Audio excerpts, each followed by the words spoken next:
It's election day in Côte d'Ivoire, where 83-year-old President Alassane Ouattara is seeking a fourth term that could extend his rule to nearly 2 decades. The vote comes amid opposition crackdowns, youth frustration, and questions about democracy in West Africa.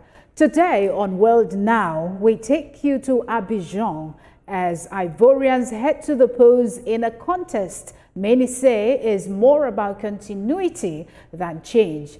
Many thanks for joining us. I am Ekanem Ikpeme.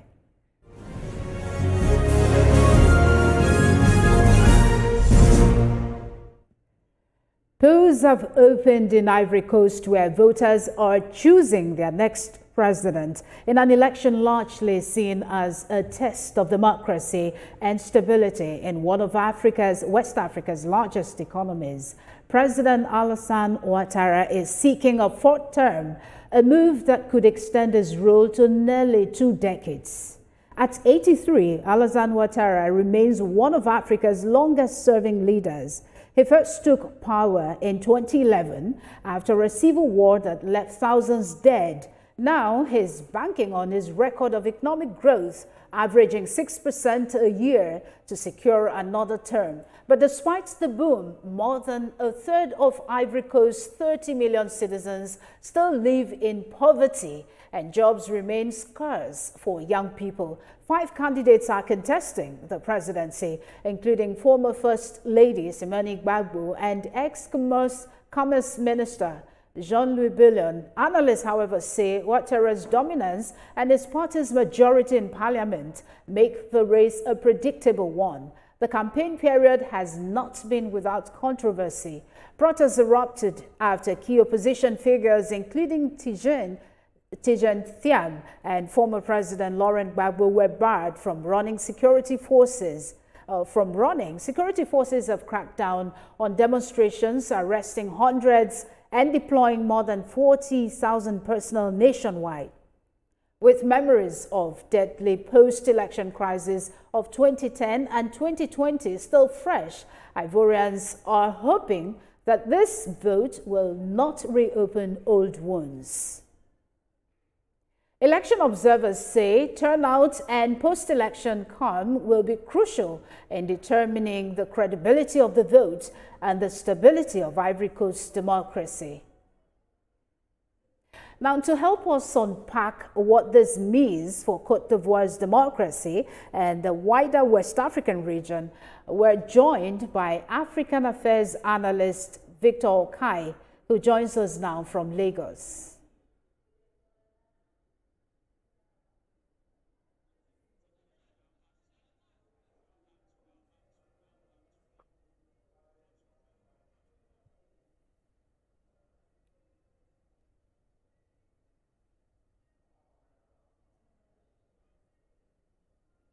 Hello, Mr. Okai.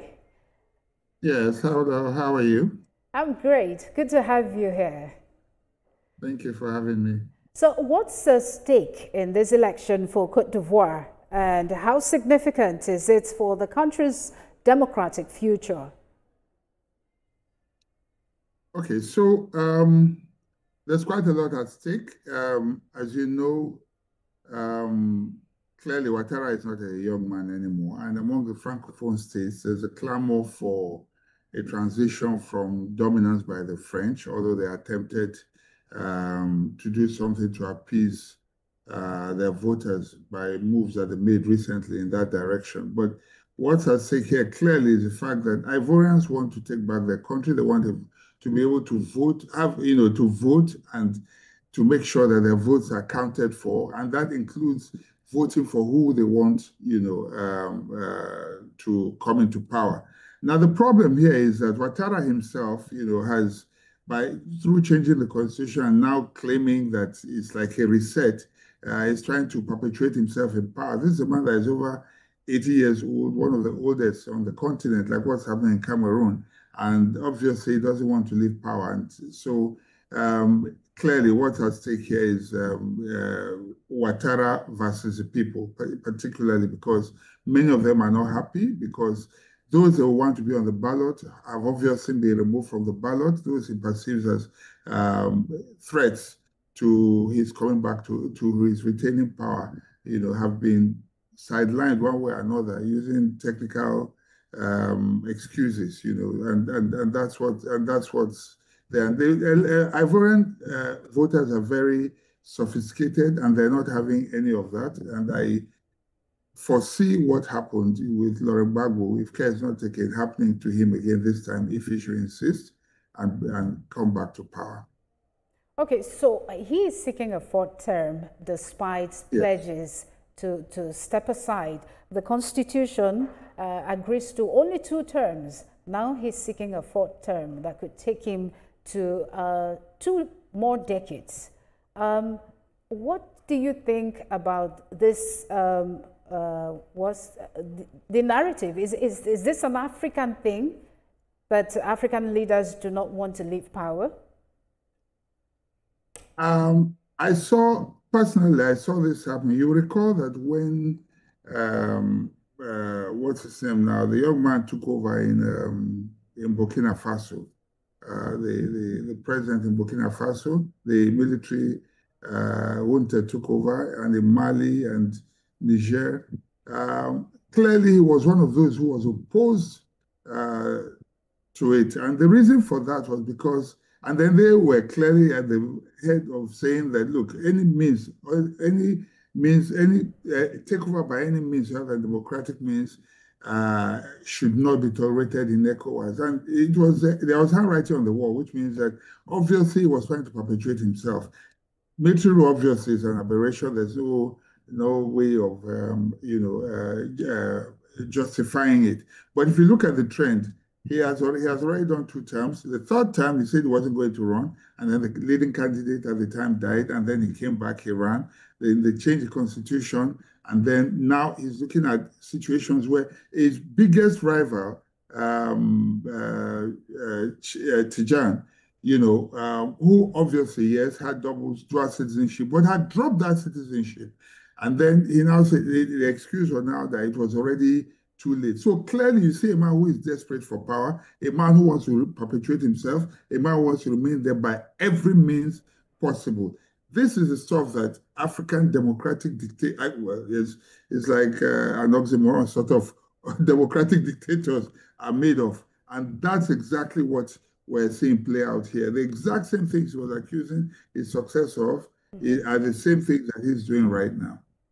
So I know you touched on it about the major opposition figures being barred from contesting, but I'd like you to revisit it. What impact does this have on African political scene? Well, it does have a negative impact, obviously, and I'll tell you why. See, what it simply means is that democracy is according to those in power, not necessarily by the books, because look at what's happening in Cameroon. It just means that leaders, and I will keep saying this, that a lot of these things are permitted. We should determine how we're ruled, but there's a lot of interference from abroad.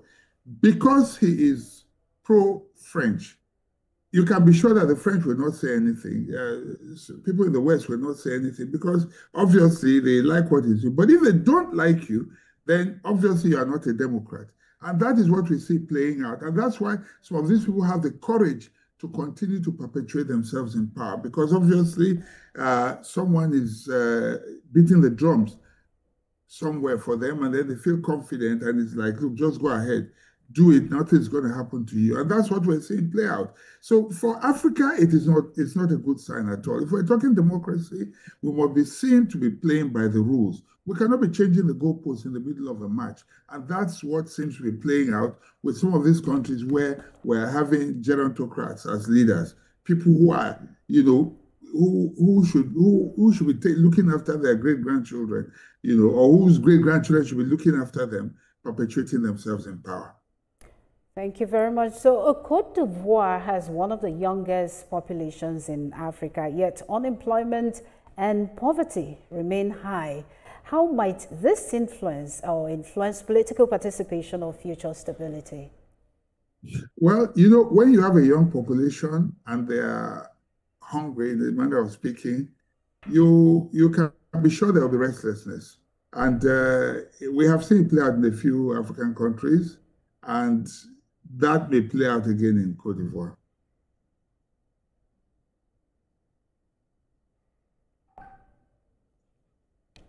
Hello? Can you hear me? Now I can hear you, yes. Oh, you can continue, please. Okay, so I was saying that where you have, a youthful population, a predominantly youthful population, if you combine that with hunger, unemployment, with unemployment and hunger and economic woes, then that's a recipe for uprising. And so you'll find that the youth will get very restless.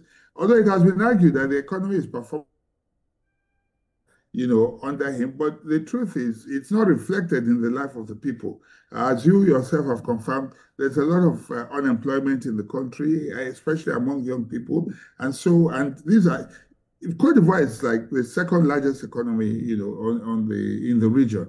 And, so their standard of living should actually be better than it is right now. But that is not reflected on the streets and the life of the young people and the ordinary Ivorians. And so it's the reason why you find a lot of restlessness and then this desire for change among the populace. All right, Mr. Okai, I'd like you to hold your thoughts. We'll come back to you. Let's take a short break.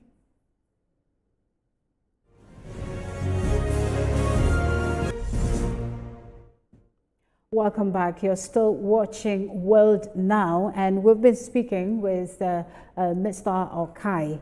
Mr. Okai, are you still there?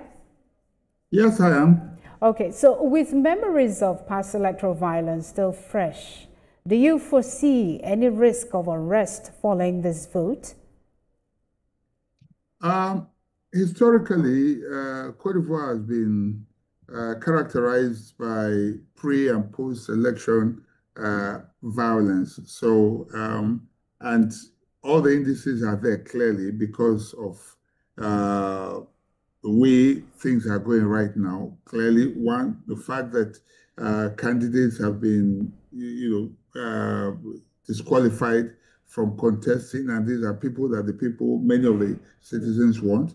And then also the fact, again, of the rising cost of living, and plus the fact that the president is trying to perpetuate himself. Now, all of these factors are recipes for another post-election violence. It's been a trend in Cote d'Ivoire, so it's not like anything new, and so I foresee that happening as well. It's obviously, especially if and when it's declared winner. And how do you think that Cote d'Ivoire's political stability or instability will affect the wider West African region, especially given recent coups in neighboring countries? Well, even in recent times, there was a rumor of a coup in that same country, but how that petered out is another matter altogether. If you notice, the trend in the Sahelian region is something which seems to be it's like what happened during the Arab Spring. It's like an ill wind that you can say is just blowing across West Africa right now, particularly among the Francophone West Africans. I do not doubt that there might be attempts along the line. It is not unlikely, and it will have to be. He would have to make sure that he, after the election, he pleases everyone and placates all parties, to forestall any attempts. So what role can ECOWAS and other international observers play in ensuring transparency and preventing post-election conflict?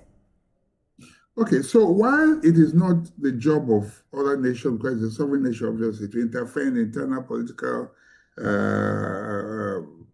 if you like, dynamics of a country, but I think it is important, particularly I remember when Obasanjo had this peer review program among African leaders. I think that other African leaders should, especially along with South Africa, should have advised him and spoken to him after changing the constitution and then deciding that is like a reset for him to start afresh. And then when he went ahead to ban some of his some of the his opponents, that he was clearly calling for problem. But West Africa is used to things like this, so he's one of the elder statesmen in ECOWAS, and so they would have to wait and see how things turn out. But clearly, no one wishes for any spillover from out of Cote d'Ivoire. Luckily, every conflict in Cote d'Ivoire so far has been contained, within the country and largely around the capital. So we hope that even if there's anything like that, it will still be contained and it will not spill over, and that they would deal with it as they have always dealt with it. So, Mr. Okai, thank you very much. But finally, because of our time, let me ask this question. Analysts are saying that there are possibilities that Ouattara might win.